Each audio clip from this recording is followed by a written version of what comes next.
ನಮಸ್ಕಾರ ನನ್ನ ಹಿತೈಷಿಗಳಿಗೆ. ನೀವೆಲ್ಲ ಚೆನ್ನಾಗಿದ್ದೀರಾ ಅಂತ ತಿಳ್ಕೊಂಡಿದ್ದೀನಿ.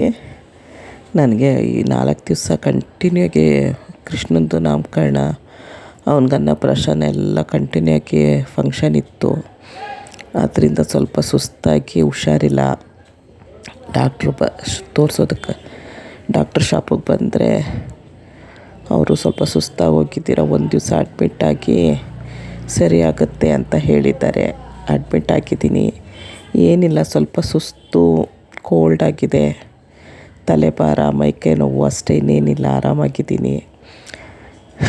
ಒಂದು ವಿಷಯ ತಿಳಿಸ್ಬೇಕು ನಿಮಗೆಲ್ರಿಗೂ. ಯಾಕೆ ಇವಳು ವೀಡಿಯೋ ಹಾಕ್ತಾಯಿಲ್ಲ ಮತ್ತು ನಮ್ಮ ವೀಡಿಯೋ ಎಲ್ಲ ನೋಡ್ತಾ ಇಲ್ಲ ಅಂತ ನಿಮಗೆ ಮನ್ಸಿಗೆ ಬಂದಿರ್ಬೋದು. ಅದಕ್ಕೋಸ್ಕರ ಒಂದು ಸಣ್ಣದು ವೀಡಿಯೋ ಮಾಡಿ ಹಾಕಿದ್ದೀನಿ. ದಯವಿಟ್ಟು ನಾನು ಹುಷಾರಾದ್ಮೇಲೆ ಬಂದು ನಿಮ್ಮೆಲ್ಲರೂ ವೀಡಿಯೋ ನೋಡ್ತೀನಿ. ದಯವಿಟ್ಟು ಯಾರೂ ಬೇಜಾರು ಮಾಡ್ಕೊಳ್ಬೇಡಿ. ನನಗೆ ಸುಸ್ತಿದೆ, ಮಾತಾಡೋಕ್ಕಾಗ್ತಾಯಿಲ್ಲ, ಅದಕ್ಕೆ ಸಣ್ಣದೊಂದು ವೀಡಿಯೋ ಮಾಡಿ ಹಾಕೋಣ ಅಂತ ಹಾಕಿದ್ದೀನಿ. ದಯವಿಟ್ಟು ನನ್ನ ಕ್ಷಮಿಸಿ. ನನ್ನ ವೀಡಿಯೋಗಳ್ನ ನೋಡಿ ಸಪೋರ್ಟ್ ಮಾಡಿ. ಧನ್ಯವಾದಗಳು. Thank you.